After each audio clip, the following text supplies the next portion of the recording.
Guys trip എങ്ങനെ ഉണ്ടായിരുന്നു? അപ്പൊ ട്രിപ്പ് എന്ന് പറഞ്ഞാല് നമ്മളിപ്പോ കാശ്മീരിലെ 4th ഡേ ആണ്, ലാസ്റ്റ് ഡേ. ഇപ്പൊ ഷിക്കാര റൈഡിലാണ്. ഇതോടെയും കഴിഞ്ഞാൽ നമ്മുടെ ട്രിപ്പ് ഇവിടെ എൻഡ് ആണ്. അപ്പം ഹോൾ ട്രിപ്പിനെ കുറിച്ച് പറയുകയാണെങ്കിൽ നമ്മൾ ആക്ച്വലി 7 ആൾക്കാരായിട്ട് പ്ലാൻ ചെയ്ത കുറേ ആയി പ്ലാൻ ചെയ്യുന്നത് ഇങ്ങനെ പോകാൻ. അപ്പം ബഡ്ജറ്റ് കുറവുള്ള ഒരു ട്രിപ്പ് ആയിട്ട് നമ്മൾ തപ്പി ലാസ്റ്റ് കണ്ടുപിടിച്ചു.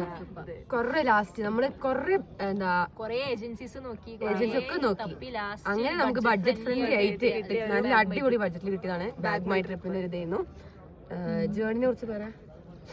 ജേർണി ഇതുവരെയുള്ള എല്ലാം അടിപൊളിയായിരുന്നു അല്ലേ? സ്റ്റേ ആയാലും ആയാലും നമുക്ക് കിട്ടിയ പിക്കപ്പ് ആണെങ്കിലും എല്ലാതും ഡ്രൈവേഴ്സ് നമുക്ക് കിട്ടിയ 3 ഡ്രൈവർ, തേജ്പാൽ ഭയ്യ, ഉമേദ് സിംഗ്, പിന്നെ ഏജാസ് ഭായ്. 3 ആളും അടിപൊളിയായി. ഞാൻ കാര്യമായിട്ട് പറയാം, A ക്ലാസ് സർവീസ് ചെയ്യുന്നു. ഇനി ഇങ്ങനെ ലൈക്ക് ആർക്കെങ്കിലും എന്താ नहीं चाहिए वीडियो ले रही है भैया तो അല്ല. അപ്പൊ കശ്മീരിൽ പറയുകയാണെങ്കിൽ പിന്നെ നമ്മൾ കശ്മീരിൽ വന്നപ്പോൾ നമുക്ക് ഫുഡ് ആദ്യം നമുക്ക് ബ്രേക്ക്ഫാസ്റ്റ് റെഡി ചെയ്തേ നമ്മൾ പുറത്തുനിന്ന് കഴിച്ചപ്പോൾ.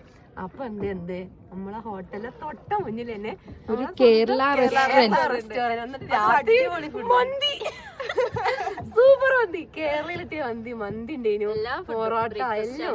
ഫുഡിന് ഒരു പ്രശ്നം മേടിക്കണ്ട, ബാഗ് മൈറ്റ് എടുക്കാം. ഫുഡ് അടിപൊളി, എല്ലാം ഉണ്ടായിരുന്നു. നമ്മള് മഞ്ഞും കണ്ടു, എല്ലാം കണ്ടു. അടിപൊളി ട്രിപ്പ് ആയിരുന്നു. അപ്പം നമ്മൾ തന്നെ നമ്മളെ ഫ്രണ്ട്സിനൊക്കെ സജസ്റ്റ് ചെയ്തു. നമ്മളെ ബാച്ചിൽ തന്നെ 2 നമ്മൾ ട്രെയിനിൽ കണ്ടവരൊക്കെ സജസ്റ്റ് ചെയ്തു. അപ്പൊ ഇനി ആർക്കെങ്കിലും ഇങ്ങനെ വരണമെന്നുണ്ടെങ്കിൽ നമ്മൾ സജസ്റ്റ് ചെയ്യും.